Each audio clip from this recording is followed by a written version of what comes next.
আসসালামু আলাইকুম, শুভ দুপুর ভাই বোনেরা, সবাই কেমন আছে? আশা করি আছেন ভালোই। আপনাদের দোয়ায় আমিও ভালো আছি। তো এগুলো দেখতে পাচ্ছেন, এগুলো কিন্তু করে ঘুরে চিংড়ি মাছ, এই যে আপনাদেরকে দেখাই। তো এগুলো দিয়ে কিন্তু আমি হলো ভর্তা বানাবো। তো সকালে আমি নিচে গেছিলাম, আমার পেঁয়াজ শেষ হয়ে গেছিলো, পেঁয়াজ আনার জন্য গেছিলাম, যা দেখি এগুলো মাছ বিক্রি করতেছে। তো আমি ওখান থেকে 1 কিলো মাছ নিয়ে আসলাম, 100 টাকা নিচ্ছে।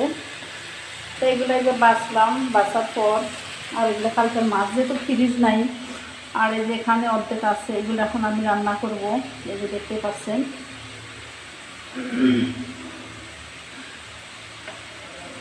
আসলে জানি না কার কাছে কীরকম ভিডিওটা লাগে,